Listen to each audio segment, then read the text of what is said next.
Hello and welcome back to the Football Terrace. Project Restarts begins this week. Premier League football is back. Man City take on Arsenal is the first big feature game we're going to have here on the Football Terrace. So make sure you're tuning in Wednesday night for the watch along and our debut on digital fan cams. We're going to be having the likes of Adam Charles, many other Gooners on, maybe even a few City fans as well. But it was a bit of an impromptu chat tonight because I wanted to discuss the restart of the Premier League and some of the wider issues going on in football at the moment. We're joined by two very wonderful people. They've been on the show many, many times. Before we do that, please hit the like button. Please hit the share button as well. We really want your views and opinions tonight. Some very emotive subjects as well that we never shy away from here at the Football Terrace and really do think need to be discussed. But welcome back to Anita from Gold Diggers and our very own Adam Charles. How you all doing? Hey, doing good. Hello. Good. Excited about the season beginning again? I am. Arsenal, Adam, are you excited about starting again, or are you a bit nervous? Yeah. No, I'm not nervous because it's just right back to where we were beforehand. So to be honest, it's at least we get to jump straight into it, and we get to potentially get thrown right in at the deep end, and it could elevate our performances for the other games that we have. So I think I'm choosing to look at it as a positive rather than a negative. Yeah, absolutely. And we're going to delve into that a little bit later. We're going to start off this evening by talking about Rants. You know, myself and you, Adam, we've worked with Rants on a number of occasions throughout the World Cup in 2018. He's been on the show a few times. My understanding is that today he has left the United stand, and I won't go into the intricate details as to why, because that's between them. But it's all come from a conversation that he has had on AFTV yesterday with Robbie. And we are going to watch the clip in a moment to give it some real context to people. But there's been absolute fallout on social media today because Rants has been very outspoken on a subject that does need to be discussed. And I think you see a lot of people who, listen, I disagree with a lot of Rants' points on football. You know, his thoughts on Wayne Rooney is one of them, and that's fine. But I think everything that he has said in this clip makes sense. I think maybe the most important thing for us to do is probably play that clip so we can all watch it and the viewers can all watch it. So we give some context to what we're about to sit here and discuss. If you haven't done so already, please hit the like and share button and just sit back and just listen to what was said by Rants. Loads of comments coming in. Let me run through a few before I run through the league. Right, Andrew Chow says, right, that's we'll discuss that, and I think he's gonna. I think he's gonna prove to be a good manager. Right, it's nothing to do with that, but I do look on it and I think to myself, Vieira was a club great at Arsenal, and more qualified too. They still sing his name right now. He managed at, he was at Man City as well. Remember. He managed New York City and he's managed at Nice. He's done a great job. I think they finished about 5th in the table. He's done a great job there. And he wasn't even considered for the job. And you do start to think to yourself, now, whether this is right or wrong, rightly or wrongly, you say to yourself, how can that be? That, you know, and then you see Lampard getting the job that he got. Gerrard's got Rangers, very good job. Lampard, Chelsea. Even Joey Barton, you know, who famously once stabbed out a cigarette in an opponent's eye, has got a job. And you look at it, you say, it's weird. There's something wrong there. So I hear where you're coming from on that. It's not weird. It's not weird, bro. Do you think Ole Gunnar Solskjaer, look at his CV. He should be nowhere near that Manchester United job. It's only because he's a white man, let's be honest. Do you know what I mean? No black man could turn up with a CV like that and expect a Premier League job, let alone a job at one of the biggest clubs in the world. That's like going from driving an Uber to driving a Formula One car, bro. Yeah, that's the comments there. That's what was said by him. So some context here. They were discussing Patrick Vieira being overlooked as an experienced manager, not at the highest level, but an experienced manager for Arteta. First and foremost, Adam, I'll come to you first. I mean, what's your thoughts about what is it? Do you even look at what Rants has said as being controversial? No, I really don't. And to me, it's again, you said you didn't want to get into the intricate details, and I understand that. But it makes me question why Mark Goldbridge has decided to look at that as a political matter, and it makes me question whether he's shying away from cold hard facts. I've seen a lot of people this week try to claim that you can separate sport and politics, and in my opinion, you really can't. I think that's the very reason we've seen club takers from from people in Saudi Arabia, in the Middle East. That's to try and legitimize their business interests and the stuff that they do. We've seen attempted takeovers from China, and so I think football and politics do mix more so than people realize. And for Rants to make this statement, which I don't think is controversial, I don't think he said anything that was too outlandish. It boggles me as to why it's been looked upon as a radical political statement. When I think if we all look at the facts, we can see that black managers don't get the same opportunities that white managers do. And Anita, I mean, your take on watching that, I mean, are you even surprised it's trending from what I can see to be a negative point of view for it trending? Are you surprised by that? Like, I'm not being funny. I've spoken about this in football for a very long time, like since I started watching football. I'm not surprised. Like, I look at it as like, okay, you can't mix football and politics or whatever the hell was said. That is some absolute rubbish. Because when we talk about racism in football, let's not be scared to use the word. When we talk about racism in football, it is as prevalent as ever. Whether it's with players getting monkey chants, there's inconspicuous racism as well. Like, just because it's not out there doesn't mean it's not happening. With the managers, we don't see it often because it's not in the headlines. But us as black people, us as ethnic minority people, we know why black managers are not as prevalent as white managers. We know.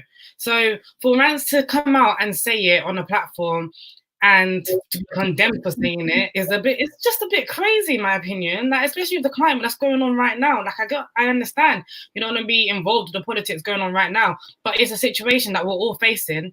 Face the music, or what are you doing? Like, you've got a platform to teach people about the racism and the injustice happening in football. A minor comment about managers and how white managers are more likely to get the job is something that should not be overlooked, because it happens in reality as well, not just in managers, but in society. Like, it doesn't make sense to me. Yeah, I'm in agreement. Listen, and I don't know Mark's views on everything that's going on in the world at the moment, so I'm not gonna speculate on them. And I completely respect him and his channel's point of view. If they don't want any political conversations, if they don't want any those types of conversations going on in their channel, that's completely and utterly down to them. For me, it's a completely separate matter. You know, Rants, if Rants ever wants to come on, Rants can tell us why he's felt the need to walk away, move away. He might even reconcile and bring things back. A few people are telling me in the comments that Mark has made a comment about this show saying that he's going to be going to his lawyer for defamation of character. Go for it, Mark. This is my channel. I've not said anything about your character. I've just defended your right to have whatever opinion you want. It's a free society. So if that's defamation, go for it, bro. I don't see how I'm disrespecting you. I'm not even annoyed at the United Stand here. United Stand have got every right to do what they want to do in life, the same as Rants has. What I'm confused about is why it's a controversial subject, because whether you're talking Ollie or you're talking Pep or Klopp, probably the two best managers in the world right now, every single one of them has been given an opportunity that 99.9% of all black coaches and black managers, or want to be coaches and managers, never get. Dwight Yorke is a perfect example. Man United, Aston Villa, and Premier League legend. Absolute legend. There's nothing wrong with his character. There was a few stories from the early 90s about him, about being a playboy, and he addressed that, basically saying half the things that were written about me weren't true. He had Sir Alex Ferguson as his number one reference. His number one reference and an endorsement for a coaching job at Aston Villa, where he is a legend. The guy didn't even get an interview. It's there for me. When you look at the volume of black players within football, not just in the UK, across football, the ratio that become managers, for me, it's so disproportionate. It is unbelievable. In some walks of life, you can understand if you go to an office in a part of the UK that's 99% population are white people, and you have an office with 10 people in, there's only one or two black people. That kind of makes a bit of sense. But in football, where you've got a demographic, which I don't know the percentage, but at least look at the Man United squad, first team, 30-40% of the players are black from Caribbean descent, African descent, whatever it may be. So the fact that none of these people ever make it into coaching and management is staggering. And I find it insulting to my intelligence and everybody else's for this to be a controversial subject around what Rants has said. However, what you do see are clips. You see people take clips, the one sentence that he said, and they put that out on the internet, right? And I put that out there as well. I wanted to see what the responses would be. Not one single person. Actually, one guy did. I'm a lie. One guy said, well, show me the context of what he was saying. And I'm like, thank you. Somebody with a brain, somebody who isn't reactionary, someone that isn't emotional, saying, let's see what the conversation with the subject matter was about. And he's absolutely right. We have a super chat here I want to jump onto quickly. It said, this is from Josh, who says, racism in sport and in real life are factual and relevant.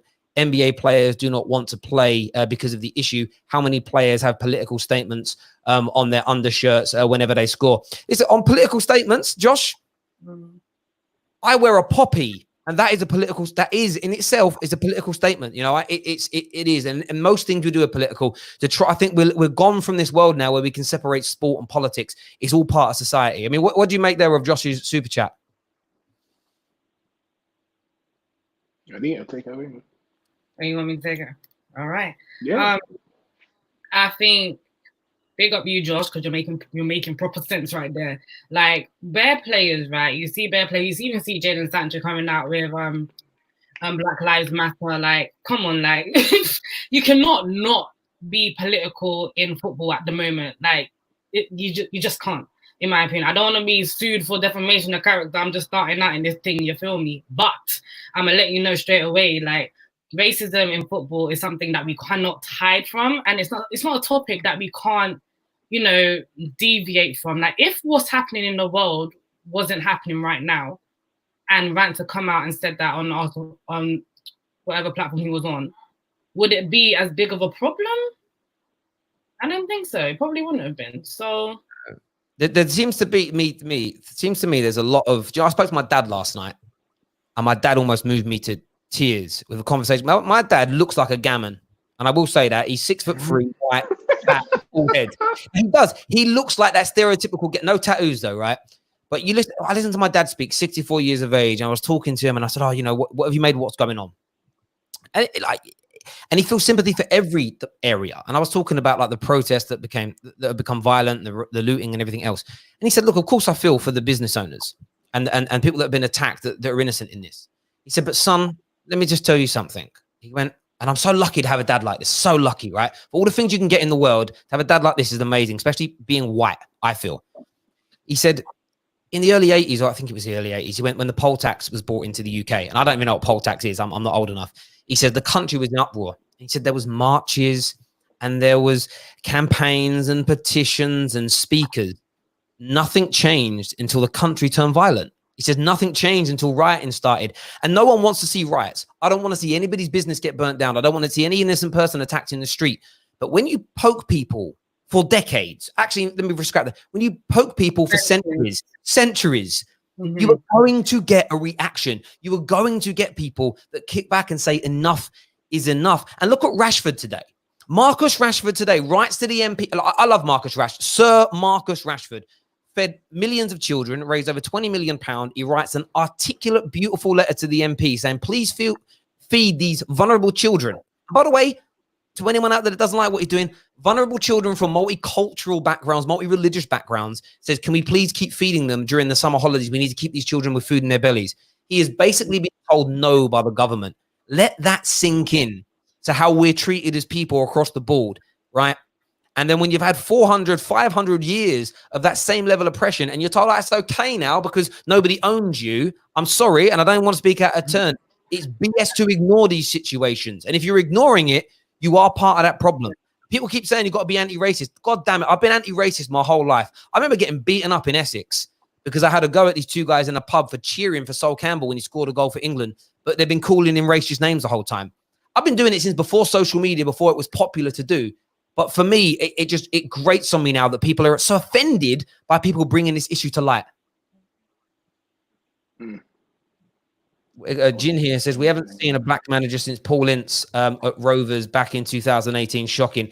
Well, there obviously was. No, I think there I can't was. remember his name, but it was.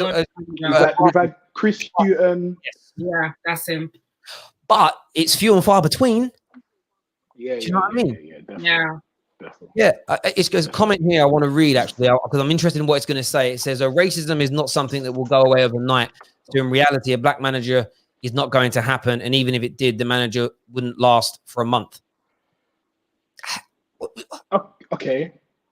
So, and to me, I don't exactly. I don't understand. To me, the underlying sentiment there is, okay, let's just stick to the status quo because nobody's ever going to do anything about it. It's going to change. So if you have that mentality and if that is the prevailing thought of everybody, of course nothing's going to change. So the first thing you need to do is understand that it can change if enough people change their mentality or fix their mentality, I should say. And providing that happens, then anything's possible, bro. But that I don't know what race that last commenter was, but I should hope that he can believe that something actually can be done, because that's not right, man.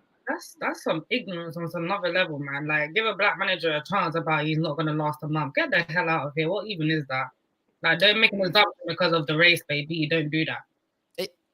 It's that kind of ignorance. I just don't. I don't get and understand. Brian here says, "Okay, Terry, I'm just here. You're saying Rants quits.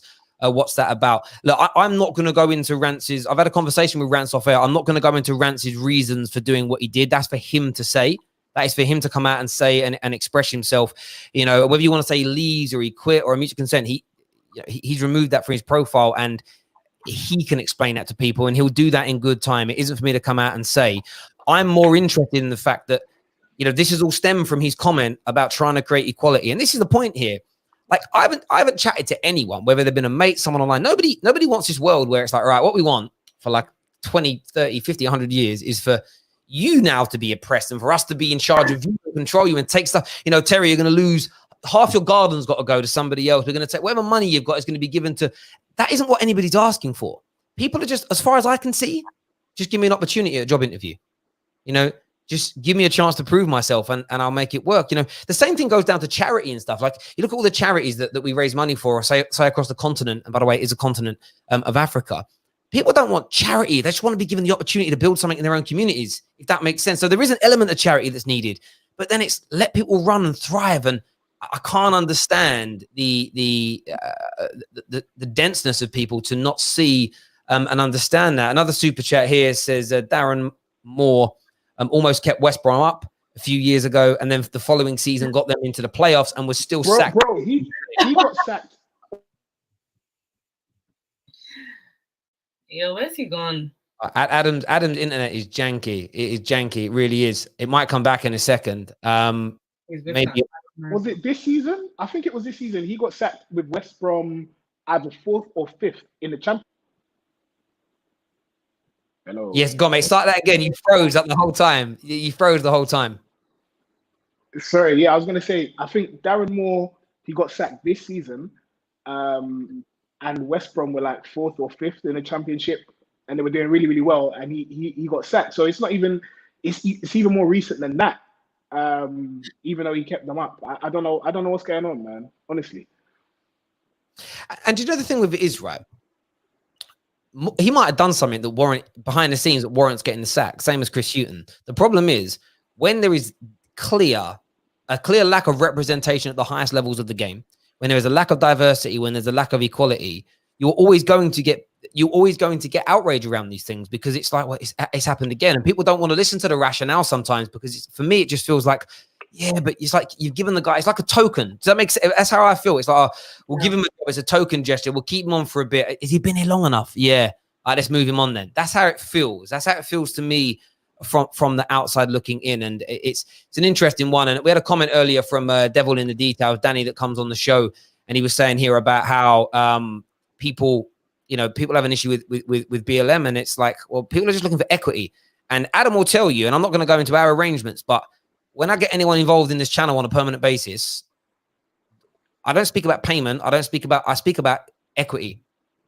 And that's what it's about. It's saying it's making people feel valued. It's because this part of this is yours now. And I think that's what needs to happen in football. You know, it's okay for us to all stand there and cheer Rashford, cheer Tammy, Naby Keita, whoever it may. Well, no one really cheers Naby, but like, you know what I mean? Like, cheer people on. Tammy as well, mate.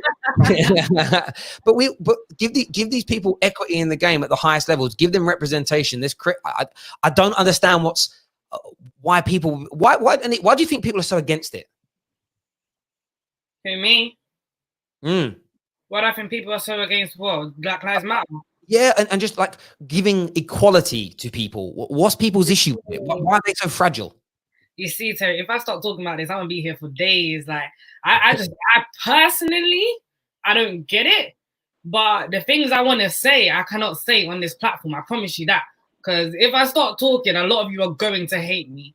Like, when it comes to Black Lives Matter, I feel like you people out there hating on the actual movement, you're racist. And that's just that, point blank simple. I'm not going to sugarcoat it for you. If you are against Black Lives Matter, you are a racist. And if you think you're not a racist, rethink that. And then you will start to realize that you have to support the Black Lives Matter movement. No one's saying all lives don't matter. Of course, all lives matter. I'm not stupid. All lives matter. But at the end of the day, you guys are the ones being oppressed. Do you understand? Like, Black people that are even against the Black Lives Matter, you're coons, bruv. You're actual coons. But again, if I talk, Terry, a lot of people aren't going to like me. So I'd rather not speak on it.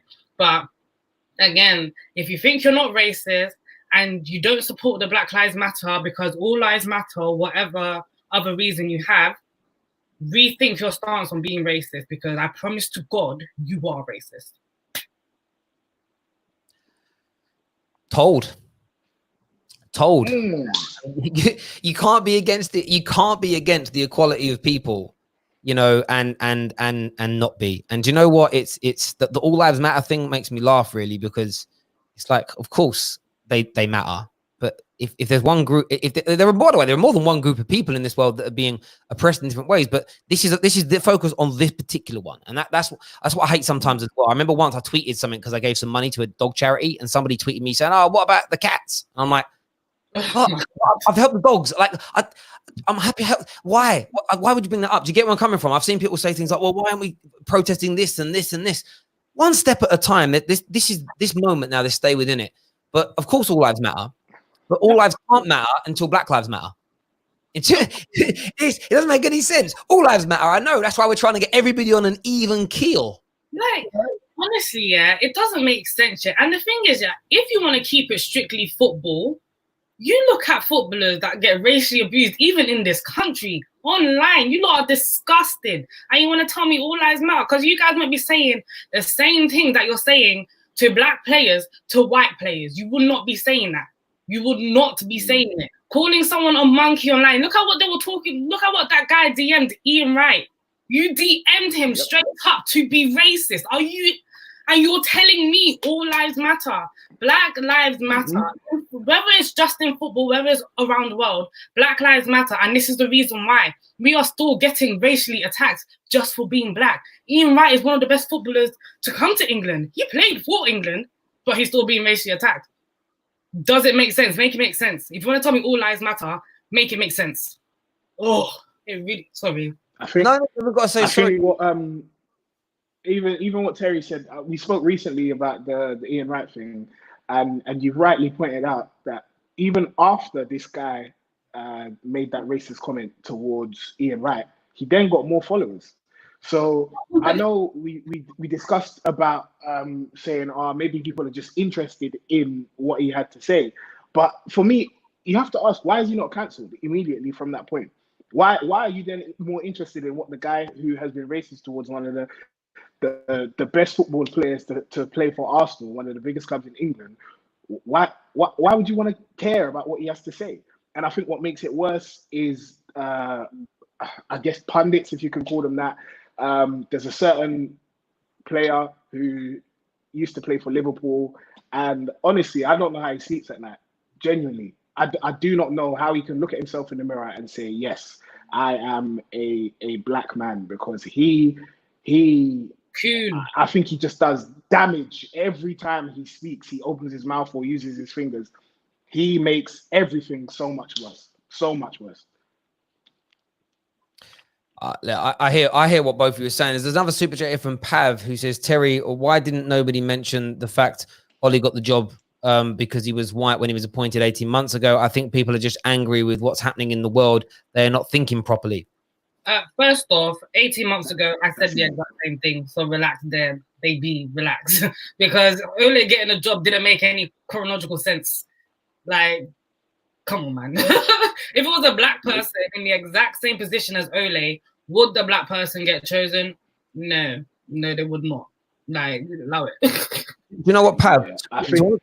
So go on, Adam, mate. Go on. Sorry, go on. I was just gonna say, I guess he's right in a sense to say that we didn't bring up the race issue 18 months ago, but everybody, Man United fans, pundits alike, were questioning why Ollie got the job.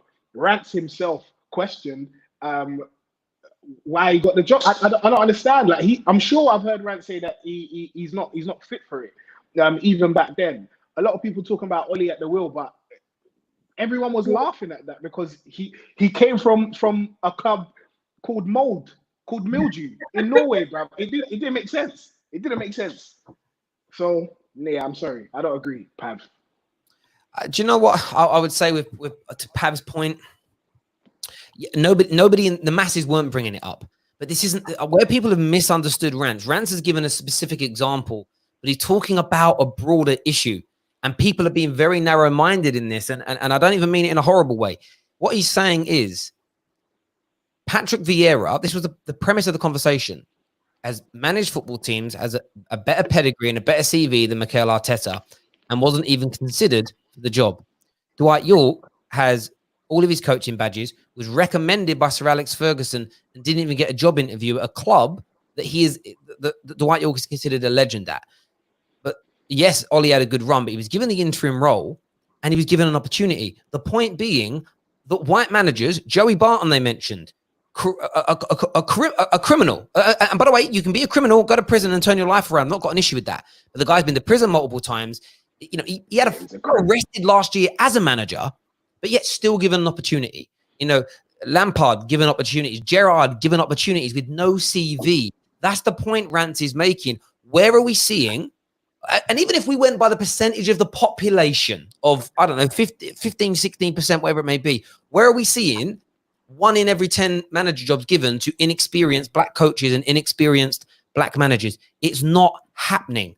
And the fact it isn't happening, Ollie didn't get the job because Man United went, we need a white guy. But he was helped by the fact that he was. If Ollie had the same CV and same track record, but his name was Andy Cole or Dwight York, you know, a Man United legend, whatever it may be, he wouldn't have got the chance. Pep Guardiola and Klopp, best two managers in the world. Would Pep Guardiola have been given the opportunity to manage the Barcelona team when he did if he had darker skin? The fact I can safely say no with my chest out, because you know why? It hasn't happened. Nowhere. Even, do you know what? How mad it is? Even across continents that are predominantly black, like Africa, you'll get African managers that will get their nations to World Cups, and then they switch the manager to a white European guy at the last minute. And this is because at the highest level, there's something wrong with the game. And do you know what? When I was thinking about this earlier, I was like thinking about my life. How many bosses have I had who have been black and or women? And I was like, handfuls. How many have I had that have been white men? Loads. Does that change some people's mindset? Well, if you never get led by somebody that's black, if you never see them in coaching roles, maybe, you know, you're a player, you never had a coach who was black, or professionally, a coach or a manager that was black. You then become a senior person at a club and end up on the boards at clubs. Because you never see it, you sort of think, well, I'm not really looking for it. But they have to change this, because to think that a black person doesn't have the ability to manage and lead people is ridiculous. Do you know what you also find is there is culture in this as well.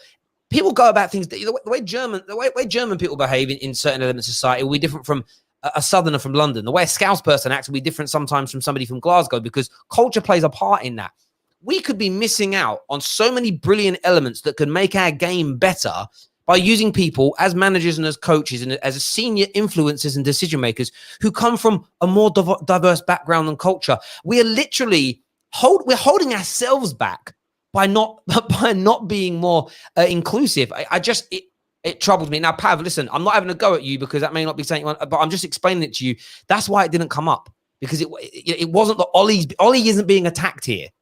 The system is being attacked. It's not about Ollie. Ollie was just an example of the system that holds back black managers and black coaches on a daily, weekly, monthly, yearly basis. I hope that made sense. I don't know. Well, maybe he's still a dead manager, though. I just want everyone to know that. Yeah. It's crazy. Like, genuinely, it's crazy for me. And I know people get upset about this sort of stuff. And you know, I don't care if you want to unsubscribe from this channel. That's on you. That's on you. Like, I don't care about that. And we already have. We've lost 170. This is what 177 subscribers we've lost since we've been live. Cool. Leave. Mad. Oh my days. Leave. No time for it. No time for it. You know, Whoa, this is it. No time for it at all. No time for it at all. If you want to leave, leave. Like, I'm not disrespecting anybody that does the super chats, but we'll give you honest answers. We really, really will. That's how we move here. What about Thierry Henry? Yeah, he was given a chance. Didn't work out. Is he going to get another chance? Because he wants one. I think he might have another. Where is he now? Montreal Impact. Okay, so he's had to go all the way to the MLS to get his chance. All the way to the MLS to get his chance, bruv. Which is crazy. Thank you very much for becoming an official member. I really appreciate people that do that for Canada. Oh yeah, it's Canada. I know where Montreal is. I've been there. There it is. We talk some football. Let's go. We talk some football. It's coming back this week. First game up, Man City, Arsenal. I'm gonna go to you first on this, Neats. We had a guy, Zane, who comes on this platform. He did a big super chat, and he thinks that Arsenal are going to win 3-0. What's the chances of that happening, in your opinion? Do you know what? Yeah, for the sake of my compatriot right next to me, I'm going to say it's a slim chance, but I'm going to give them a 10% chance to score even 2-0, to be perfectly frank with you. I don't see Arsenal getting 3 points or even a point at the Etihad. Are they at the Etihad? They're at the Etihad. And it's like, how can you even open your mouth to even say that Arsenal can go to Etihad and win 3-0? Like, come on, man. Let's be realistic. And I think the highest I'll go is 3-2. From me, highest I'll go 3-2. Adam, how you feeling about the game, bro? Listen, I feel all right, Terry. I feel okay. I think Arteta's had time. It's like a mini preseason. He's had time to get his ideas across. I believe in Arteta. I just want to make that known from now. I believe in Arteta. It's not even a case of it being like 2 years slander-free before I judge him. I believe in the guy, and I believe he's going to do great things. So whether or not he'll win at Manchester City, there's every chance because there's no crowd. So it's not like Arsenal can get intimidated by, I don't know, the atmosphere or whatever. Not that there is much atmosphere in the Etihad anyway. But listen, I think we'll be fine. I reckon we can get a draw. And if we win, well, I just want to see Anita apologize, to be honest, on Twitter. So as long as I get that, I'll be fine.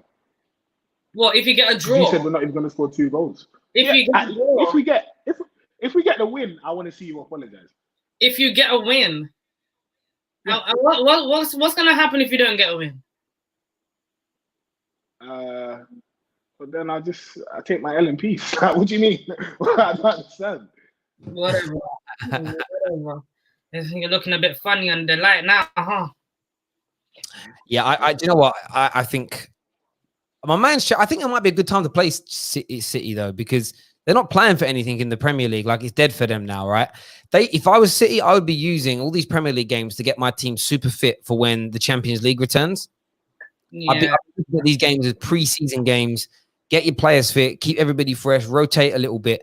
That could play into Arsenal's hands if they come into the game at 80% because they think that we're not about winning. It's just about making sure we stay in the top 4, which they will. Arsenal might have half a chance, but Yeah, the difference is when you look at Man United, we've got some serious players coming back. Into our starting lineup. Arsenal, it's just the same. Well, you might have that. What's his name? Is it Mari starting and Cedric? Why are we doing this, guys?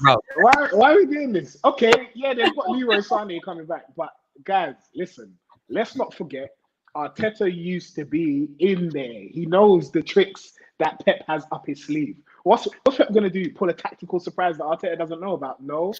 I think it was even last week. That's when Pep replaced Arteta, and he got some guy from bloody Real Valladolid. Like, listen, honestly, we're gonna be all right. We'll get a draw at least. We might even get the win. And like I said, when we do, I want an apology from both of you now, because Terry's even trying to banter me about Mari. But you know what? Yeah, like, okay, even if there's not anything tactical that Pep could do because Arteta's seen it all, blah blah blah, whatever. Do you guys have the players to even counteract the tactics? You don't. Like, come on, man. Like, yes, we do. Yes, come on. Don't be so shameless, man. Don't be so shameless. You don't. No. You don't. It's not even shameless though. We actually do. We've got players coming back from injury. We've got Kieran Tierney coming back from injury. We've got Torreira coming back from injury. We're okay, man. Don't worry about it. Like, we'll be fine.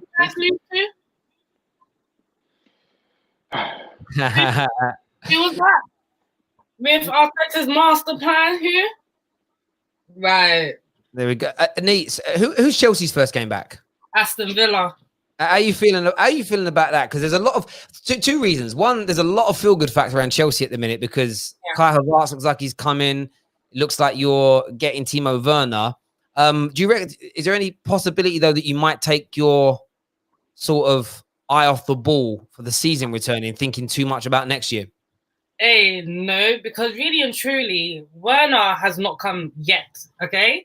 If we take our eye off the ball, do you think Werner's coming to the Europa League? He's not coming. Like, I don't think we're going to take our eye off the ball at all. On top of that, I feel like, I genuinely feel like we're going to shock people because a lot of people are writing us off considering our form before the actual break, which is fair enough to do. But I genuinely think that we will probably come third at the end of the season. I don't see... You can laugh what you want. Keep laughing. Laugh what you want. I will have the last laugh. I had the last laugh last season, mate. I told everyone we're coming third. Everyone laughed. Do you know what, though? I'm telling you this now. Man United are going to overtake you, Neats. We're coming. I'm saying this now. We've got Captain America and Thor in the middle, and we're on you. Who did you lose to? Captain America and Thor, right? So, Terry, who did you lose to? What do you mean, who we lose to? What does that even mean, man? Did you lose to the other day? No one. You lost to West Brom, didn't you? No, we won 4-3. It was two 60-minute matches played back to back. Okay, you lost in total. No, we're losing at half time. You lost. So losing at half time means you lose now. That doesn't make any sense. Let my agenda run, Terry. Let my agenda run. No, we're not doing that. Saying 1-2, Man United 1. Let my agenda run. That's mad. It's half time. Can you imagine? Ladies and gentlemen, we've opened the phone lines up. So if anybody wants to refresh their stream, you can call in. We'll get one caller on at a time. You speak about any of the matters. Talk about Project Restart. We can talk about the situation that Rants has rightly brought to the fore. Adam's internet tonight is terrible. Honestly, what's his modem? He's like his modem is a potato or something. What is he using? Where is he? Why is he internet so bad, bro? Why is he internet so bad? Can I make a confession though? Yeah. Like, on the real, let me drop my agenda. I do think that Man United have a lot of potential to leapfrog us. I'm actually quite scared. I'm banking on Tottenham beating you guys at the weekend to just spice it up a little bit because we've got some crazy games coming up. We've even got to play Man City. We've got to play Liverpool as well. So I have a strong feeling you guys might do it. But at the same time, I think Leicester's probably going to drop points. I don't see them maintaining the momentum. I don't see it. I agree. Thank you for the super chat there. Listen, I appreciate you saying you're proud of me, but I think I'm only doing what I feel like a normal person should be doing. It's just my view, but thank you very much for the compliment. I really appreciate it. Adam is back with the potato dial-up. Adam, what's going on with your internet tonight, bro? Bro, I wish I knew, man. I wish I knew. I don't. It's been changed over recently, and it's been moving funny ever since we changed it. So I'm not quite sure what's going on. Honestly, you need to get like a LAN cable and plug yourself into the actual internet. It's much, honestly, like it changes lives when I did that. We're going to take a few calls here. First, we're going to go to Pan. Pan, what do you want to say? Obviously, I'm a Man United fan, but as a neutral, I mean, it's going to be a exciting game between Man City and Arsenal. I think it's not going to be a straightforward game, obviously. I think it's going to be a very close game, but I think City will win 3-2, according to me. It's going to be a close game. Yeah, I'm not sure if it's going to be close. Adam, I mean, how are you going to, you're doing one of our first digital fan cams afterwards. I mean, everyone's been buzzing. This is what I feel sorry for some gooners about. I might end up feeling this way as well Friday. You know, this 3-month build up to football returning, and then you get beat 5-0. Like, if you play how you did in your friendly, and I'm not saying you will, but if you do, it wasn't just you got beat. The mistakes, bruv. The mistakes were horrendous. Yeah, they were. But that's why you play friendlies. That's why you do the little preseason thing to try and iron out all the mistakes. So it's all right. By the time we come to playing Manchester City, and people will raise their game. And let's be honest, we've seen some horrible mistakes from one of the most calamitous defenders that we've ever seen play in the Premier League. So we knew that was coming anyway. And Lacazette is a bum. So, like, I don't know if anyone watched Arsenal, they will know that Lacazette and Sergio Bob always have a mistake in them. So yeah, I wasn't even surprised. It's nothing new to me. There we go. Pan, thank you very much for coming on, having your say, mate. We're jumping through some calls pretty quick time here. Next up, we have Cameron, one of our members. Cameron, welcome to the show, brother. What do you want to say? Hey, man. I'm doing well. I just wanted to quickly touch on the one comment that was about Ollie and us not talking about him being white when he got hired. Yeah. It's something that people who aren't black especially don't recognize. Is we don't talk about things like that because it's just normal now. It's like you don't look to the underlying systemic issues because it's a normal thing. Like you wouldn't, like, as a black person, even myself, when he was hired, that didn't come to my mind. I agree with everybody. We were all like, why is he being hired? I think there's a lot of reasons. There's the cost efficiencies. Getting him from Mulder is probably pretty easy. He already has coaching badges, all that, blah, blah, blah. I think we have to ask a certain question was, did we reach out to the black legends that played for us who were doing the same thing? Because if we did and they turned it down, that changes everything. If they're like, no, I'm not ready, that would change everything. If we didn't, that's a bit of a problem because you went and plucked Ollie out of Mulder. There's guys sitting there who weren't working that you could have went and got as well. So I think that's a part of the story we don't know, because when you look at United, after Patrice Evra's incident, I think it was with the racism and he kicked a guy.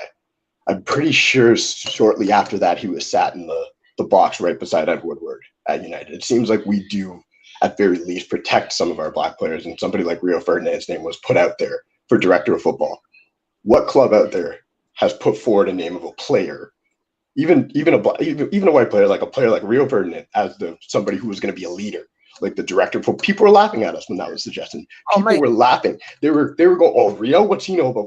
Which was crazy. It's like one of the best defenders. You know, the mad thing about Rio was, you know how many businesses Rio owns outside of football, magazines, restaurants. He knows. The thing is, Man United there, look, I'm not defending us because we've got a long way to go as well. We didn't actually end up hiring anybody either, though. Like, we didn't hire anybody. So there's that element. But Darren Fletcher was looked at, and that's the thing.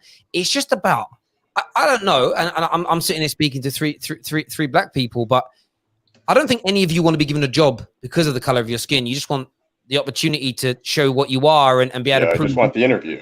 Just want the interview. And then from there, I'll prove myself. And that's the thing. And I think I've had friends say to me recently, like I've had so many friends say to me recently, during this whole time when we're talking about anything. I've been pretty loud on social media. You're responding to some of the stuff you've been tweeting at, but I've had so many friends bring up things that happened that they remember from our past that I forgot. And they were like, it's kind of crazy that you forgot this incident that pissed me off, but it's because I forget it because it just happens all the time. It'd be exhausting and impossible for me to hold through all those issues, right? Anyway, so that was what I wanted to say about the whole, what Rants had to say and whatnot. I'm not taking down what that guy said. It's a valid kind of point, but I just wanted to explain to him, when you ask those questions, understand that to a lot of us, especially Black people, that we just don't think about it, because it's like, of course not. Of course we're going to be Black, man. Like, it's not even a thing, which is a problem. As far as football goes, United will finish third. We will pass Chelsea. We will pass Leicester. Leicester will drop points. And the reason I say all this is our biggest problem has always been with the lower teams. Look at our schedule. What did we fix against the lower teams? Bruno came in. We added some creativity. We got sharper. We're going to have Pogba back. We're going to have Rashford back. We're going to have Martial back. Yes, a lot of those. No, go look back at the records and see who was playing in those games against the lower teams. We were missing half of our guys who could break down the defense. And I'm not saying Ollie is tactically sound or anything. I'm saying you put those guys in against our schedule now, we're going to win those games. Whereas Chelsea's schedule, and this is no disrespect to Chelsea, they've had a great year, but that schedule is crazy. At the end of the year, that's going to be tough. They're going to draw points. Like, it's Leicester, I think they were playing above their heads. I think Brendan Rodgers had them playing better than they are, and I think they're going to burn out. So United third. I'm not going to talk about Arsenal, but United third. There we go, Cam. Thank you, man. Cam, thanks for coming on, my bro. We'll see you again soon, my brother. Take care of yourself. Bye-bye. Good guy there, Cam. I love listening to him speak. We had another super chat here from Dave, and we're jumping into some more calls. Dave said that I think what Rants said is kind of wrong. Racism is real, but it had nothing to do with Solskjaer's appointment. He got the job because no one else wanted the pressure. Do you know what, Dave? Like, that could be true. The problem is that Black people aren't getting interviews. And if they were, and you had three guys say, yeah, we didn't, like Cameron just literally said that. Maybe three United legends were interviewed that just so happened to have black skin, but they said, no, it's not right for me right now. And that's cool. We did the interview process, but they're not being interviewed at any level. No one club here is guilt-free. No club, no governing body is guilt-free in this at all. And even outside of football, you know, I was saying to someone the other day, like, there's a lot of lip service going on at the moment, a hell of a lot of lip service going on right now. And even from players, and I hold players accountable for this. Great. Some have come out and spoke up. But you know, the next time one of your fans does something to an opponent, if you sit there in silence, you might not hear it in the ground, but if you sit there in silence for a week, 2 hours, say nothing, your credibility is shot to pieces. You know, if there's another incident, and I'm not throwing salt here at Chelsea or Liverpool, I'm just using them as famous examples. If there's another John Terry incident, or there's another Raheem Sterling incident with your fan, like I did a video on that. And the Chelsea fans abuse me. Oh, you're only doing it because it's us. No, I do it against every club when anyone's fans do that. If people don't turn on their own here and self-police, your credibility is shot forever on this subject matter, in my opinion. We're going to throw Baz on, and after Baz, we're going to have KJ. Baz, what's going on, bro? What do you want to say? Hey, guys. Yeah, I wanted to just talk about, I mean, me living in Canada, obviously watching North American sports, I've noticed that in the NFL, is a big thing. It's a big sport in North America, and the black coach issue kind of has changed in the last 10 years because obviously it's most of the players in the league are black, and it's been brought to the attention, and then we have seen that change, and same with other sports. We're seeing also in the MLS there's some black coaches, obviously Thierry Henry in Montreal Impact. So what I'm thinking right now is, do you think that because of all what's going on right now, it's going to start trickling into European football, or do you think that the messages are being heard? What do you two think? Okay. Sorry, go on. Sorry. No, you go. I've said too much. Go on. Sorry. Yeah, I'm not sure what you're asking specifically. But from what I understand, I think that it's going to change and there'll be more black managers? Is that? Well, yeah, I mean, like from what I've basically, let's be honest, a lot of the best players in the world are black from Africa, and obviously through immigration and all these types of things that's happened in the last 20, 30 years. Obviously, there's foreign nationals that are coming from different places, and that's normal. So, I mean, there's going to be more elite players retiring and wanting to get into management. So what I'm saying is that now that the idea 40 years ago, no one would, we all know that it was kind of like an old white boys club and that sort of thing in terms of management. So what I'm trying to say is that in the NFL, we've seen that happen, that change has happened. And now it's at the point where when are we going to see the first black owner? and that's the big thing right now. So when are we going to get to that point in European football? And that's where we all wanted to get to. But that's sort of what I'm asking to you guys, because you guys know more about Europe, because you guys live there and you understand the dynamics of how things work at the top. Well, we're almost out of Europe, to be fair, but yeah. Oh, yeah, it's true. You know what? From my point of view, it has to. If it doesn't change now, I'm never taking anything they ever say seriously again.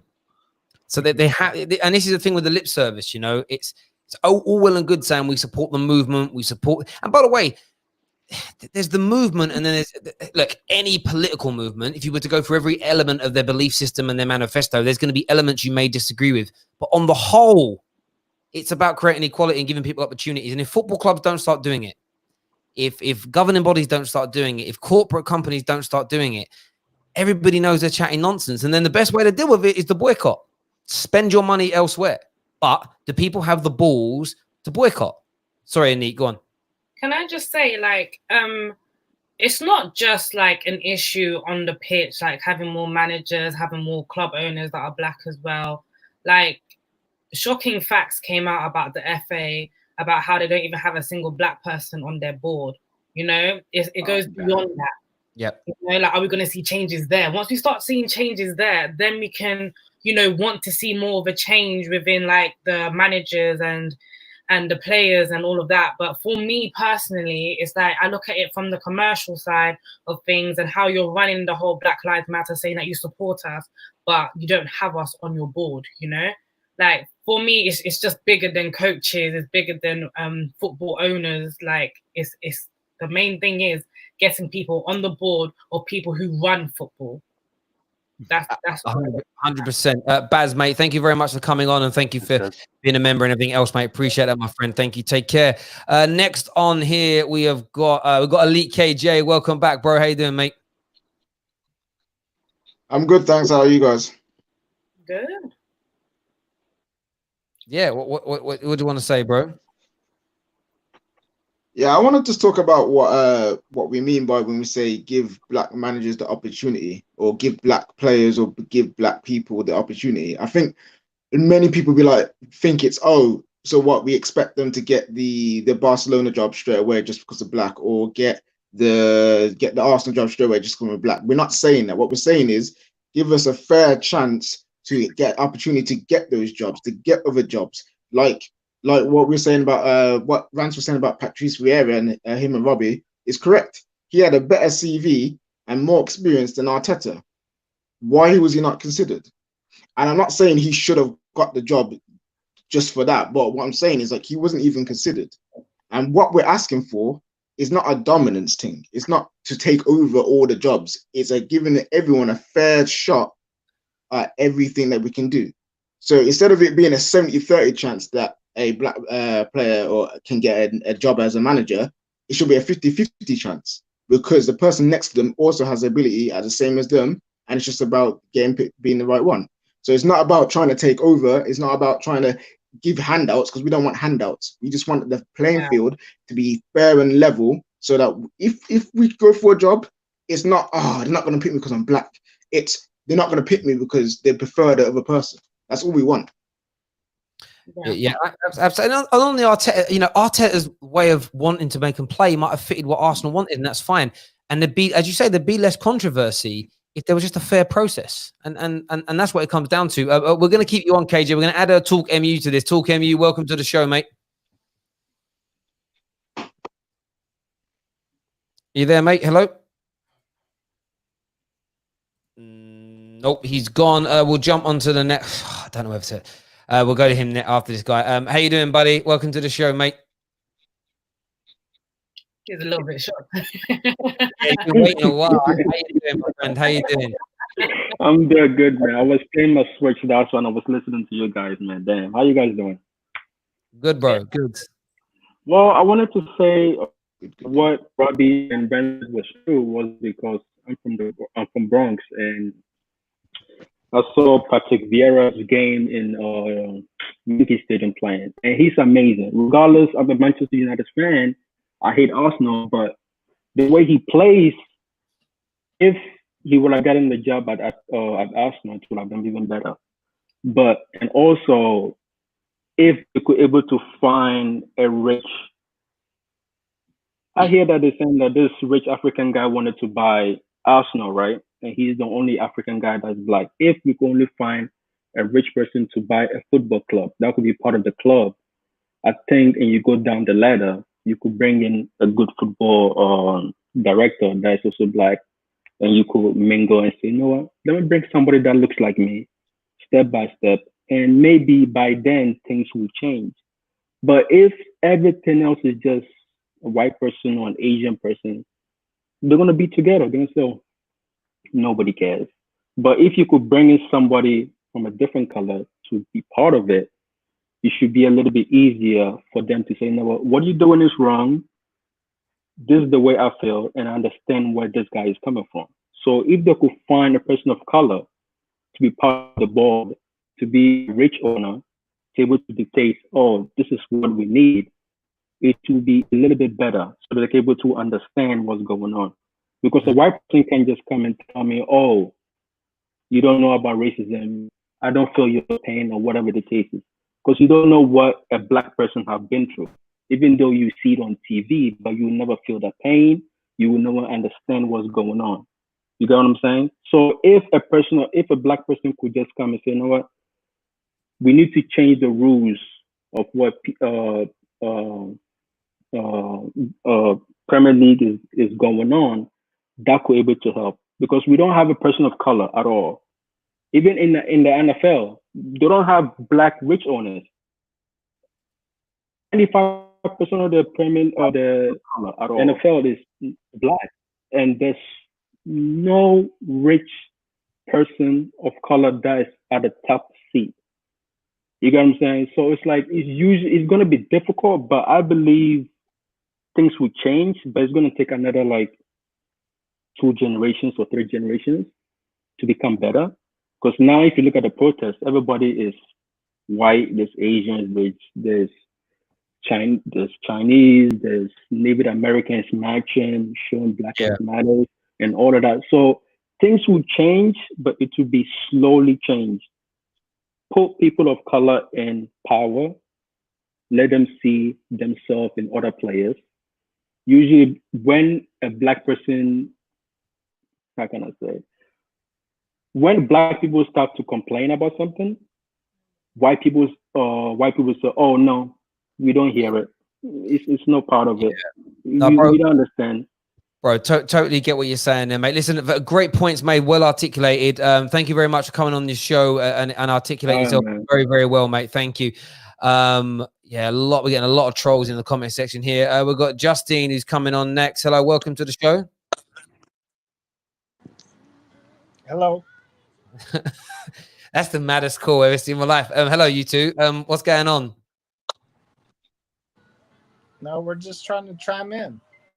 Yeah. What do you want to say? And more tune for your head top. So watch how you speak on my name, you know? Are you gonna turn that off? Okay. Yeah, you're live on the air. What's on your mind? What do you want to say? I mean,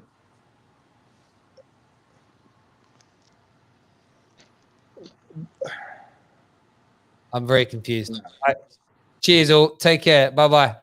What was that? What was that? That made me laugh. That was kind of weird. Listen, I know we're getting a lot of trolls in the comments talking about this and that. Trust me, like there's been no defamation on this show. I'll tell you why, because I've been told something from a horse's mouth. So there's nothing that I've said today that's untrue or fair. If people are upset by it, it's cool, but it's not down to me. If you don't like what the channel does, you know where to go. Next caller on the line is Safe. Safe, what do you want to say, bro? Hi, guys. How are you, Aiden, first of all? Long time. Guys, can you hear me? Yep. Go on. What do you want to say, bro? Yeah.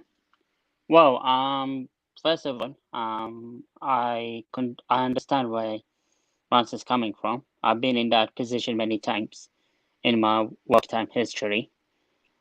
So I do agree with what Rants say. I understand that why he feels angry. At the same time, I disagree about some of his comments. I used to work with I don't want to be here racist or anything, but I'm gonna say that I had few Indian managers where things didn't turn really well for me, where I was said to go early, and I had people like you, Terry, where I got extended in certain positions, and people like Right. from South Africa, they said that People they like like the way I work. sorry, what do you mean people like me? Well, white people. Oh, okay. Oh, I just wanted to clarify. I didn't know what you meant. Yeah. So, I had issues with Indian people that they told me that my work isn't that good, and we're gonna let you go early. But when I work with white people, they say you're working really well. We want to extend you, and this is how racism starts to start. And mentally, and I say this to you, in the mental health issues, it has affected me so much in my working life. Honestly, Do you know what? it has. Yeah. Sorry, listen, I don't mean to cut into you. Like, I appreciate, everyone will appreciate you get treated like that. You feel that way. It's not a great thing. But thank you for coming on and sharing it with us, mate. And we'll chat to you again soon. What happened, Neeks? Did your laptop run out of power? I have no idea. Like every time I go on in like my laptop, yeah, it's a green screen. Like, wait, hold on, look. Oh, and she's gone. Now she'll be back on this one. There we go. That's better. It looks fine from our point of view. Yeah. Okay, if you guys can see me, that's fine. I can't see anything, but hey. Cool, no worries. We're adding devils to the details of the show. What's happening, Danny? I'm good. Good to see Adam's alive, because last time I see him, he was dying. In all seriousness, no, this is what I wanted to say, yeah, in all seriousness. Just for people that are watching that really, really don't understand what black people are up against, and the panel might agree or disagree with this point. It's in my opinion, if John Terry was found guilty by the FA of anti-Semitism, he wouldn't have a future in football. He wouldn't have a job in football. Sky Sports wouldn't bring him back as a pundit. So my question is, for people that don't understand, what's your view of people within the football world, the football culture? How do the people in that industry view black people if they think, if there's a path to redemption for that behavior? When, in my opinion, if he did that, if he was found guilty of anti-Semitism, John Terry would be dead in English football. He wouldn't have any future at all. And that's what black managers are up against for me. That's the fight. Because there's clearly a culture. If there's a culture that thinks what he did is okay and he can have a job and there's no pushback, then what are they saying privately that we're not privy to? That's what my concern is. And most people who are successful will tell you as well. I mean, Terry's made the point about Dwight York. This is most industries are like who industry, not what you know. Who would you rather know than Sir Alex Ferguson to get a hookup? And you can't get a hookup from Sir Alex Ferguson. That's insane. That's insane. I just want the panel's thoughts on that. That's true. Yeah, facts. It's facts. Yeah, it's like I agree, and so the Darren Moore thing that upset me a lot, because I've met Darren multiple times, and I've had good conversations with Darren, and he's a good man, and he was doing good work at West Brom, and it's kind of like even when he got sacked at fourth or third or wherever he was in the championship, he still got sacked, and you got to question why. People say, "Oh, the form was bad." But I've seen I've seen Alan Pardew go for terrible form. He still kept his job. You know what I'm saying? I've seen loads of managers keep their form, and they still they have terrible form, and they still keep their job. So it's things that you got to question. And if one of the greatest managers in the world can give you a shout out and say, "Yo, listen, he can do the job. Give him a look. Not even give him the job. Give him a look." And you still can't give him a look. We got to reform the system. No one's saying that all people who are black or of color should get every job that they go for. It's just about the opportunity and the chances, man. That's all we're asking for. Make it equal. Do you know what the big issue is, though? So in the NFL, they've got the Rooney Rule, right? And even with the Rooney Rule, they find mechanisms to hold managers back. They still find ways. So, for example, they will give you a job description that is actually superior to your role, So they circumvent the Rooney rule so they don't have to give you interviews for promotions because your job title says you're senior when actually the job you're doing isn't.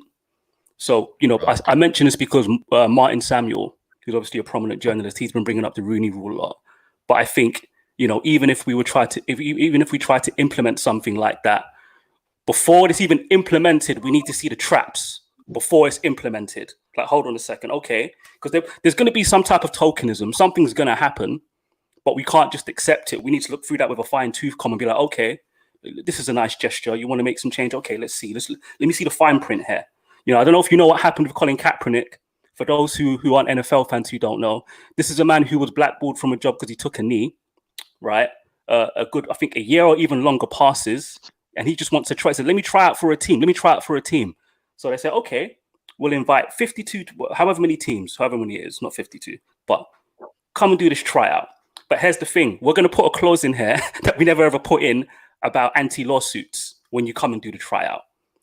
And the whole purpose of that was if he tried out for the job and didn't get it, if he signed it, it would have been like, okay, well, you can't sue us now. We gave you your tryout. See you later, Colin Kaepernick. These are the mechanisms that we see in the United States. Remember, it's what happened in the United States that sparked the conversations that we're having here. And they're a lot more advanced at the mechanisms over there, in sport at least. And I'm not going to compare societies, but in sport, they've tried to do positive things. So even, I'm just saying, you know, moving forward, just be aware of the little tokenism gestures that they try to put forward, and call it out. Everybody retweet, discuss it, because they will try to finesse, man. Make no mistake about it. Look, I get that completely, and it's do you know what's crazy about this? This just shows how what people care about more in life. So we're sitting here tonight, we're talking, and we have mentioned Rants in this, and Rants is just a cog in the wheel of this because he's brought something, he's made a topic trend, and I think that's important. And of course, you know, he has told me that he's no longer with the United Stand. So from my point of view, it's a case of I'm literally reporting on what I've been told by somebody, and now I've got people threatening to sue me. I'm getting comments saying, "Oh, he's talking. So and so is doing this to you. You're gonna have your channel taken away. You're gonna be sued for defamation." And it's like, hang on, can you imagine? I bring up a subject matter, right, that I think needs to be discussed, and we're discussing a very popular and very prominent YouTuber who talks football, who's brought this conversation up, and people are trying to hound him out. And the fact that me talking about it is getting people threatening to sue me, and the fact that Rants brought this up and is now being hounded off social media, we're nothing in the great scheme of things of football, but yet we're still getting absolute dogs over this. Do you get where I'm coming from? And it's like, imagine how it is actually in the industry if you try to push yourself forward and bet on yourself. That for me is, I'm sort of sitting there thinking to myself, imagine me getting threats wanting to have a conversation about it. Imagine Rants being run out of town for wanting to talk about it. Imagine if you're actually a footballer, you're actually a manager, and you want to stand up and speak up. What's the likelihood of you actually, I'm coming from? It's like you got to walk across hot coals just to get to the door and find out it's shut anyway. No, the likelihood is they'll say you're difficult. That's what they'll say. Oh, he's a difficult one, that guy there. Yeah, I'm not going to hire him. I mean, you talk about hot coals. Chris Rock has the best quote ever. He has the best analogy for this. He said, I live in a neighborhood. I'm one of the best comedians ever. Jay-Z lives in this neighborhood. He's one of the best rappers ever. Mary J. Blige is here. She's one of the best R&B singers ever. Denzel Washington too, one of the greatest actors ever. My neighbor's a dentist, and of course he's white. He said, the white man can basically walk to what a black man has to fly to. Yeah, and that's just the reality of this. That's just the reality of it. That's just the reality of it. And, you know, I think the managers that have come out are brave. They're brave because they know they're going to be hit with that label of being difficult. They already know. They've already seen what they're up against, and they've had no choice but to speak out. And there's probably many others who don't want to speak out because they know. You know, they know what goes on behind the scenes. We just get little snippets of information. It's only in the last I think in the last 6 months, I think, was it Darren Bent that did a podcast or something somewhere where he talked about BBQ? I don't know if you guys know about that. And this is a thing sort of in the 90s in football with young coaches. If they were looking at black players, that a specific sort of criteria to recruit black players. Is he big? Is he black? Is he quick? And they called BBQ. Oh, you're BBQ. This was in the 90s. We only heard about this in 2019, 2020. What's going on now that we're not going to hear about until, for another 10 years? It's a madness. Yeah, it certainly is. And, I'm just sitting there reading these comments and you see so many fragile people angry. It's like, great, be angry about it. But, I think people are getting angry about it. And I think things will start changing more and more. And they need to change more and more. But people worry about change. They're fearful of change. And, this is the irony. No one's going to be pushed off of, your life isn't going to be damaged by black people getting equality. Like, that's why I don't get the fearness of it. It's like, it just doesn't make any sense to me why people get so angry about it. We're going to add another caller here. We've got Talk MU is now here with us. Talk MU, what do you want to say? Sorry, can you hear me, mate? Yes, mate. What do you want to say? All right. Sorry about before, because my mic was all south and that, and it just went, yeah. All this thing that we're talking about now, I don't know what has happened with Rants, but because I didn't see the early part of it. But mate, sorry, we're really struggling to hear you. It's a really bad connection. Is it? Yeah, that's a little bit better. Yeah, that's perfect. So yeah, this whole issue, if we're still on this conversation, this topic, it is a big worry, isn't it, really, going forward? Because I don't know if it's just a case of club owners associating success with mainly European white blokes who are managers. Do you know what I mean? I don't know if I don't think it's all geared towards the race side of things from every angle in football, but I do know there is a lot.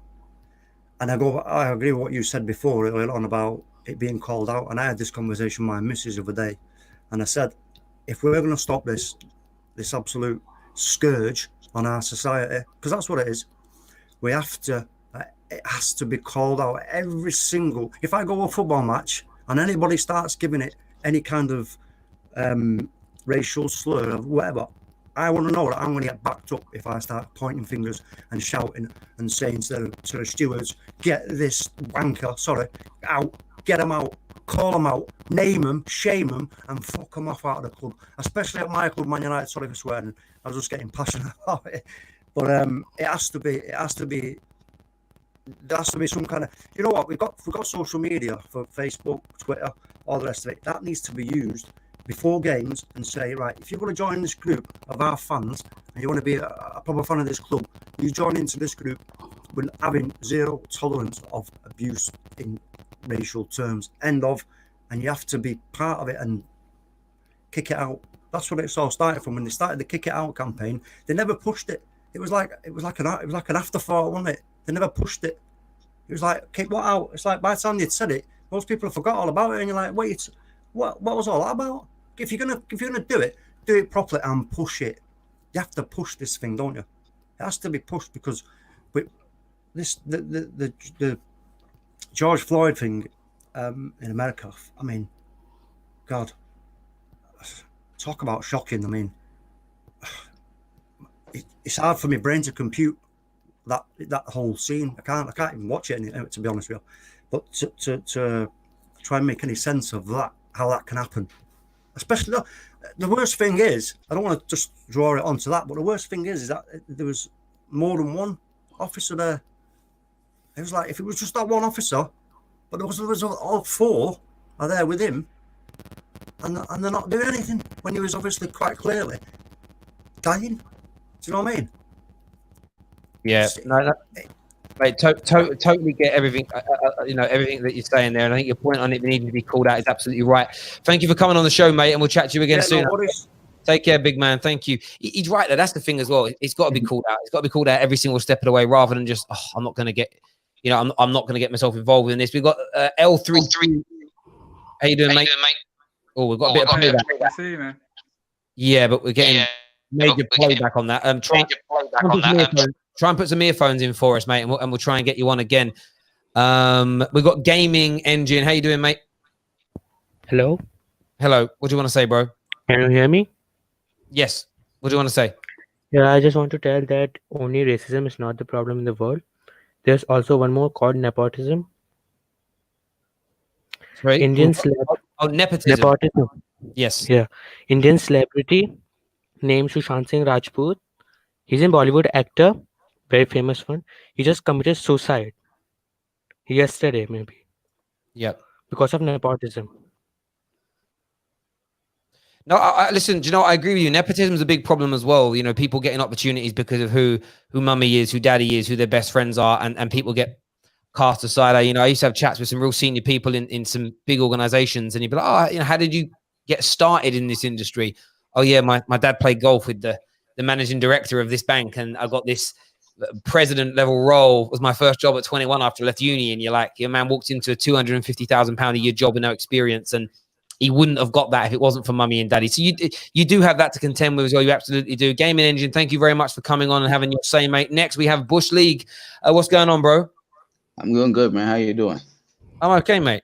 Good. Listen, I have two things to say. One of the things about Rants and the situation that's going on, I think, like you, I didn't know what was going on until I saw a tweet from someone called Deluded Rants, and these guys have been going at Rants since forever. And when you look at that tweet, you would think, without any context, that what he's saying is absolutely deluded and crazy, especially in light of the situation that we're having right now. But then, once you've seen the context and see the conversation that him and Robbie was having, then one would look back and realize that, yeah, especially what we're experiencing, he has a point. And someone who's already has an agenda won't necessarily look at that from that particular standpoint. But, there's a lot of stuff going on social media right now pushing what Rand said in just that clip, and it makes it so much more difficult for people to understand. And it's the same thing that's going on, which brings me back to my original point about what's going on here in America. And for me, racism has always been the issue. That's been the issue since we've been fighting since the very beginning of time, since the starting of this country. However, our fight now, as opposed to MLK and their fight back in the day, is systematic racism. Right, it starts from all the way in the policies that they in place in our government, in our society, that's bringing down the people, and a particular set of people. And there are examples after example, but our society is. I don't know if you guys know about the story that happened. There's this lady in New York. She was walking a dog, and in that particular park, she should not be walking a dog without a leash. And this black guy was sitting there saying, hey, listen, we need you to put your leash on. That's the rule. And she, in all her glory, in all her knowledge, knowing that, in the society, she can weaponize the idea of calling the police on a black man. Call her, put on a Grammy nominating performance saying, oh my God, my life is at risk. Come and get me. This guy is here risking my life. When all he's doing while recording her, asking her to put her freaking dog on the leash. So we have, because people understand that in our society, black people are looked at for in a particular manner, in a particular way, they weaponize that and they call the cops on people for doing the least things, just so because they know stuff's going to happen. So I think our fight is basically with the system. The policies are in place to keep a particular people down, and it's been in place since Jim Crow. It's just been evolving, is my point. Do you know what, mate? I think from a white guy's perspective, I think that's why you get a kickback from a lot of white people, because a lot of white people sit there and think, well, my parents taught me, school taught me to treat everybody fairly.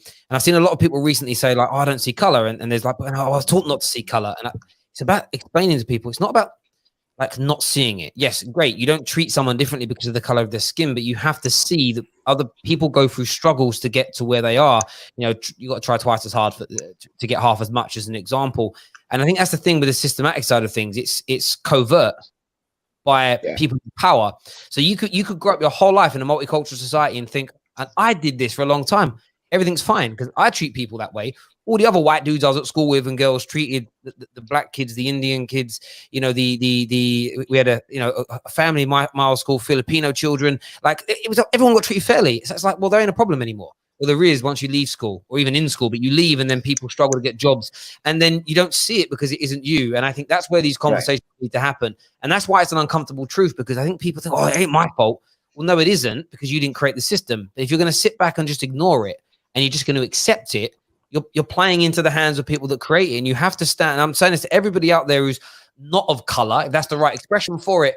You've got to stand up and you've got to speak about this. And I'm not expecting everybody to go and, jump in front of horses and sacrifice their lives, but you've got to call it out. Call your uncle out, call your brother out, call your friend. My dad sat there and said to me yesterday, he's blocked something like 72 people on Facebook that he thought were friends just for their nonsense. He sent them messages, then blocked them. And it's like, that's doing something, and if everybody could, I would look at it this way. If we could all convince and change the mind of one person, imagine how different the world would be inside 12 months. to that, you're absolutely right, man. And to that point, I think that I don't want to take too much of you guys' time, but I think with regards to having that uncomfortable conversation, a lot of white people are scared to be blamed for slavery. Like, you weren't there. It's not your fault. You have nothing to do with it. But I think the system, especially in America, has taken history out of schools where they're not teaching people all the atrocities that happened and all the stuff that we need to learn what happened so we can move forward. To this day, in 2020, people are still defending the Confederate flag in America, saying that those are symbols of heritage. No way, those are symbols of heritage. It's just symbols of traitors. You know what I mean? And people who hate a set of people because they wanted to have property. And lynchers.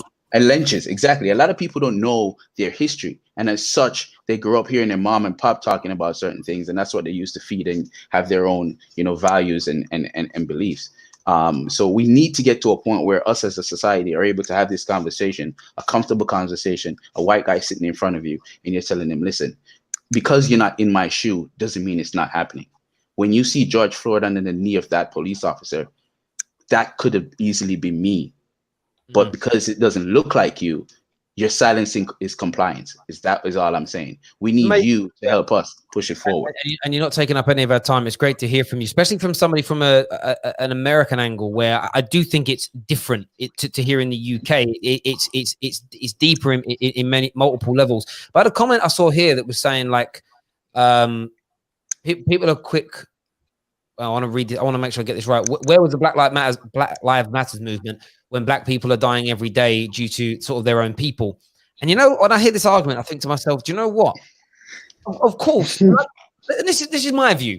Of course, there needs to be focus and attention into stopping. In the UK, you look at it and say like inner city gangs. But by the way, go to like predominantly white parts of the country that are impoverished. There's crime, and where there's crime, there's violence. This is about it still goes back to the government. And you know what? How can you trust the government to fix your problems when they're holding you back and killing you? And maybe not in the same amount of numbers, yes, but how can you trust people to come in and fix things if they're doing that to you? I'm telling you now, if we can click our fingers and resolve these issues in the States and the UK with police brutality, unfair stop and search, unfair sentencing, and equal opportunities for jobs, then I think black people would be willing to have the conversation about stopping their communities that have crime issues. But it's like, whoa, we'll do that. I just find it such a non-argument. It doesn't make any sense to me. But you know what? People who make comments like that, they're part of the problem, and they'll never be part of the solution. But this is what I'd say to them. I'll do this. Okay, let's say I agree with your point. And does that dismiss what we're fighting for now? Let's say I give you that. Cool. There you go. We should every single day when there's black on black crime, all the little tricks you want to throw up. Cool. I agree with you. I address that. All right, cool. How about this BLM thing? What are you saying? You're going to dismiss this? And you know what? They won't support it anyway. This is my whole point. People who say things like that will never be part of the solution ever. It's just nonsense. And you know what?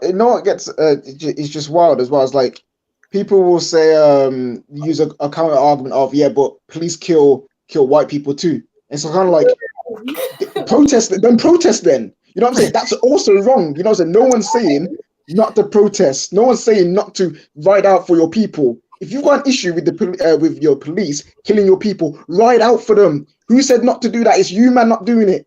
So don't be upset because we are riding out for our people getting killed by police, and you're saying, but ours are getting killed. Yeah, so then ride out then.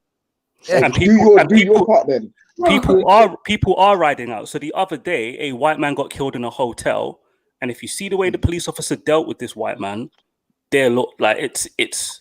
I saw that. Yeah, bro. I've got crazy examples. Okay, so in America, I think somewhere in South Carolina or North Carolina, this dude called Dylan Roof wrote a nice little note saying he's willing and ready to start a race war. So what he will do is go to the church, a black church, sit with them, pray with them. He killed, and then he shot 9 people, killing them.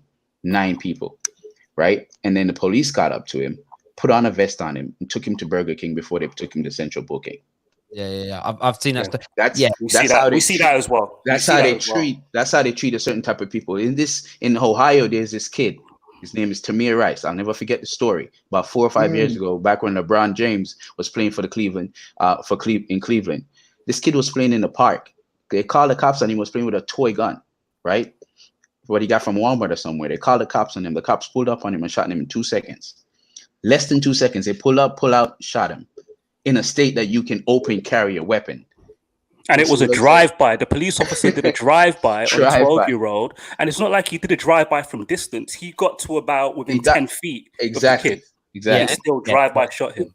Exactly. And I said to someone else about the police brutality thing. I said, you know what? This is the thing with it. Then join forces. If you think that I think police brutality across any level is wrong, then join the march. Get it fixed. Because you do realize if you fix it for the black community, you'll fix it for the white community exactly at the same time. Then they're not going to reform it and go, right, you can't.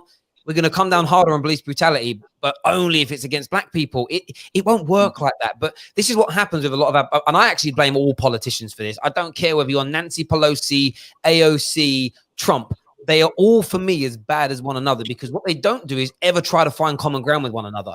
And that's what I've seen it happen more and more in the last 10 years in the UK and Britain.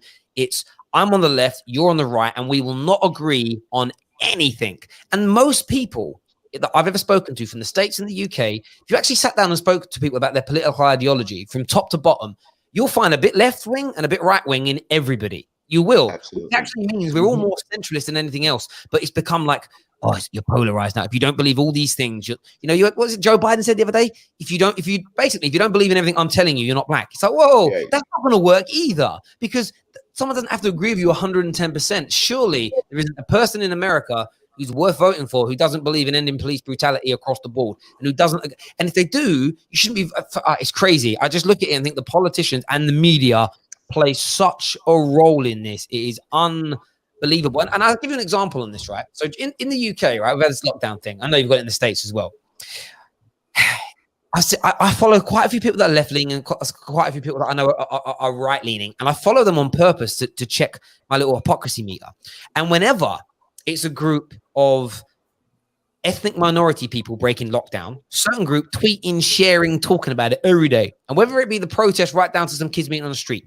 However, they're completely silent about the VE Day parades, completely silent about people going beaches, completely silent about these illegal raves happening in Manchester over the weekend. Silent, not a tweet, not a noise.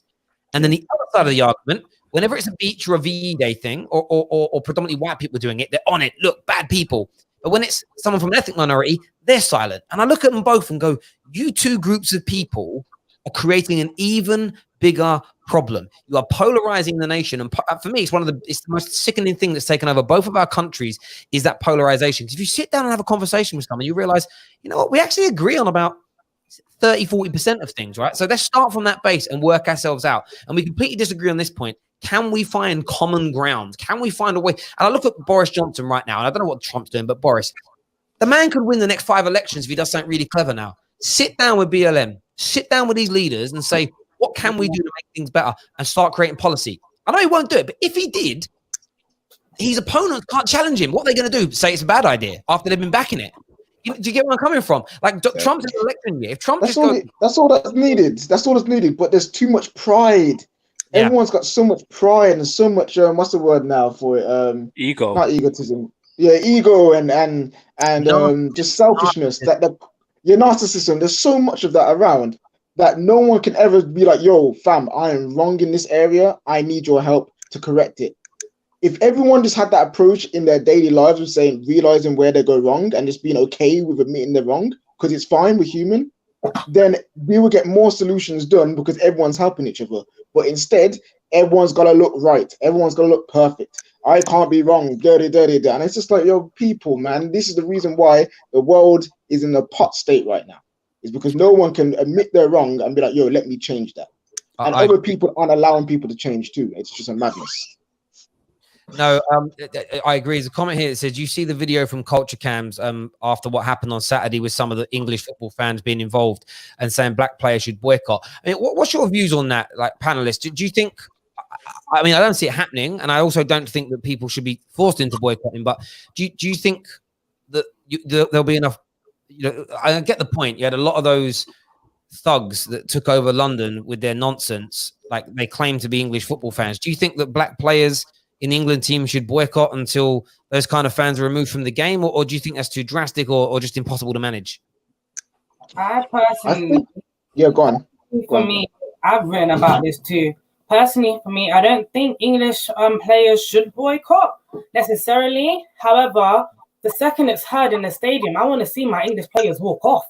I don't want there to be any question about it. I don't want no 3-step protocol, none of that. Like, once racism is prominent in the stadium, once you hear that one monkey chant, you walk off. I wouldn't say they should boycott, because at the end of the day, even though the movement is supposed to, you know, highlight the problems in the football society, boycotting is not going to make the FA scout out each person that was there at the riots. You know, do you understand what I'm saying?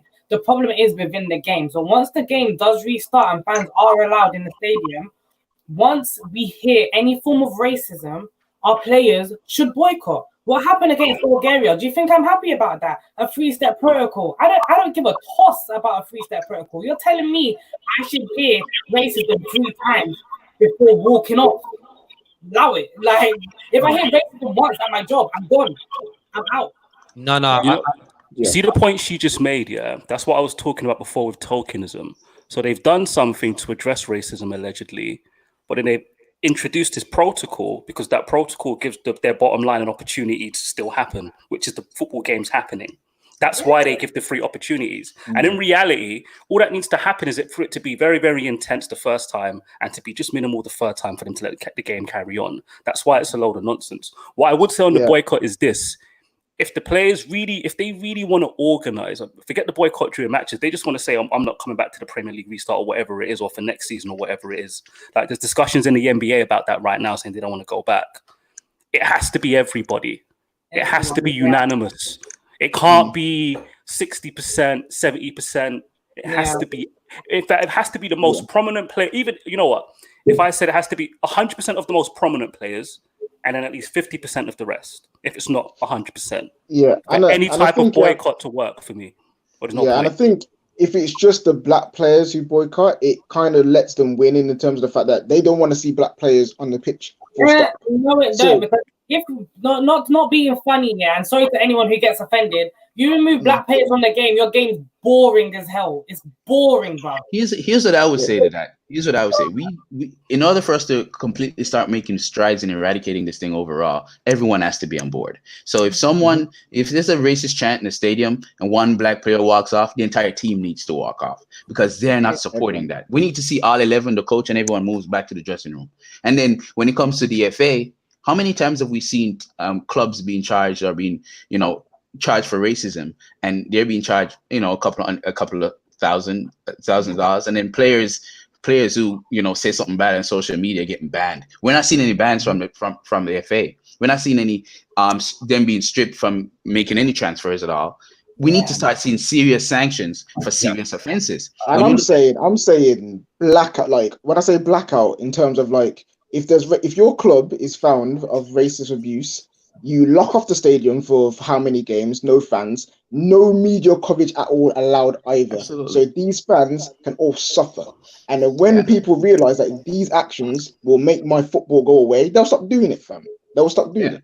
Of course, it'll also make people stand up and call them out, because otherwise you're going to lose out. Like, you sitting there, I totally understand. If I'm sitting there and there's like 10 neo-Nazis next to me, all 6'3", muscly, I'm not going to go, I might not personally want to go and tackle them because they could kill me. I've got children, right?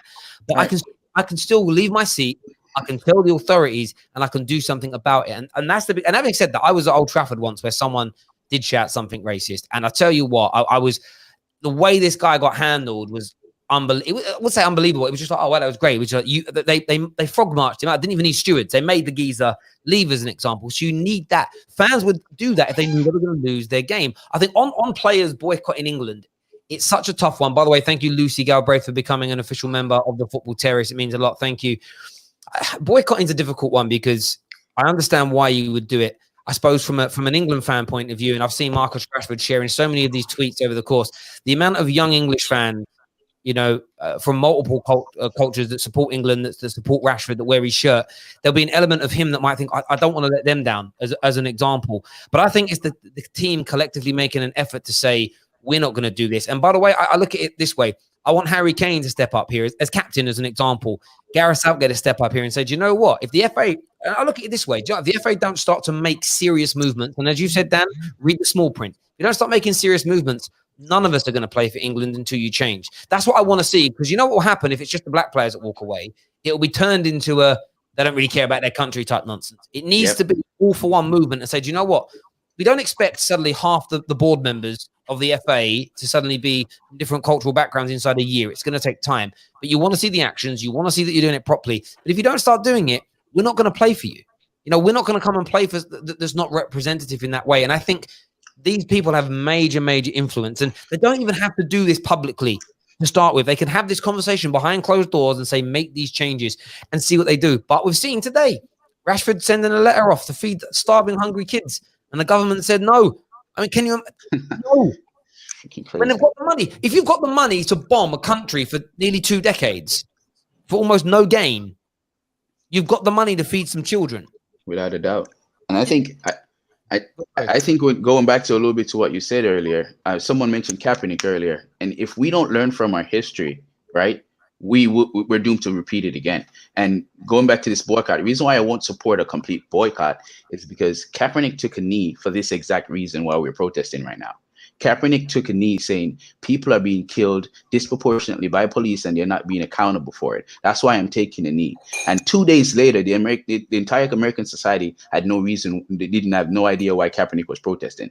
They changed the narrative altogether, saying, oh, he's disrespecting the flag. He's kneeling because of the anthem. And no one cared about the reason why Kaepernick himself said, hey, this is why I'm protesting.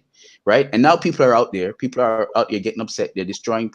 They're rioting. Well, some people are rioting, but they're protesting and they're out in the fields because they need some sort of accountability for the police. They need to be heard. Or their voices need to be heard. And because Kaepernick took the peaceful route and took a knee, he got blackballed. He's still not out. He's still out of a job. And they played him overall completely, just so people have a right to go out there and be protesting. That's it. Listen, everyone who's tuned in this evening, thank you very much as always. I think a real serious subject matters to bring up. And I know there's a lot of comments in here talking about Rants. Has he quit? Has he not? Look, I was told what I was told by the man himself. If he's resolved things internally, that is up to him. From my point of view, like, I'm not going to play voice notes or anything like that. But when I just tell me, trust me, it's what I was told. I even told the man that I was coming on. I'm going to be talking about it in this context. So there's no liars from our end. And if people want to start getting shirty about that, that's up to you. But this was a sensitive issue that needs to be backed. I'm backing Rants in his comment 110% because he's absolutely fair in doing it. If people want to call me a liar, they can do that. But trust me, all I'm going to say is I've got receipts. Beyond that, how many other platforms are going to have this conversation? Almost none. Because their bottom line is more important.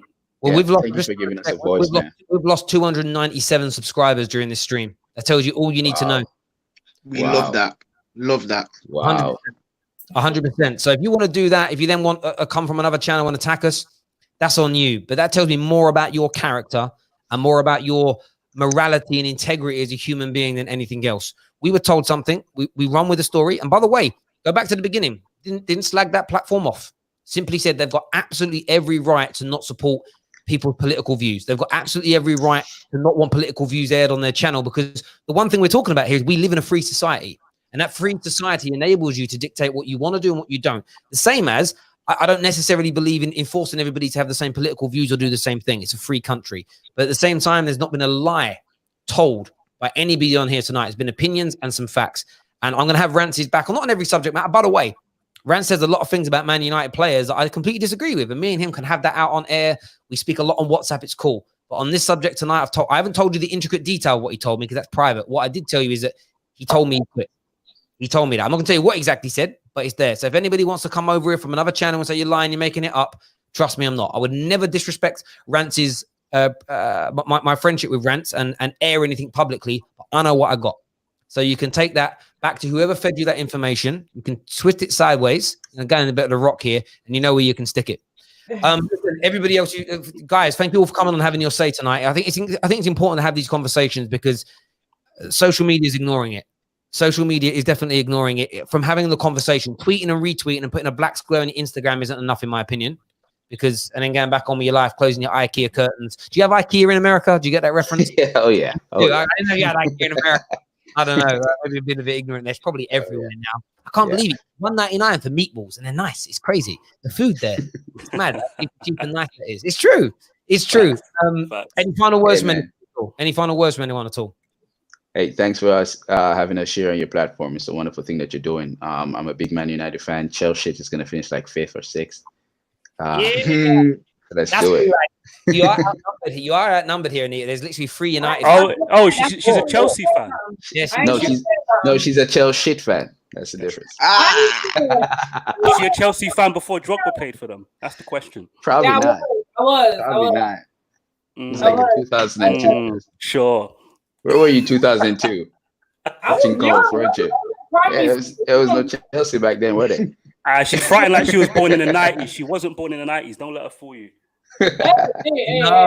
No. She definitely was. I know already. Definitely born in the 90s. No, sorry, that's fine. As long as you these post Drogba Chelsea fans. I grew up in London, obviously from a working class background. Never met a Chelsea fan until I was about 21, 22. I'm not gonna lie. Hey, sorry, Gramps. I'm sorry, Gramps. Get out of here, man. Let's leave Anita alone. She's one of the queens of our channel here, so appreciate that. But Chelsea are trash, but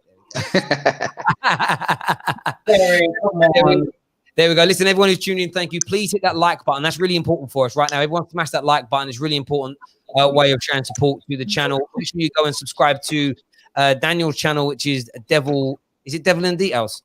Yeah, the Devil in the Details. Yeah, or on Twitter at Devil Details MU. Devil Details and you, and obviously go onto YouTube, go on Twitter and search "goal" as in I've just scored a goal, Digger. That's his podcast. Really good thing. You got to make sure you get it right. If you search "goal Digger," you're just going to get Kanye West come up. Yeah, I've made that mistake. I'm not going to lie. I've actually made Goal Digger.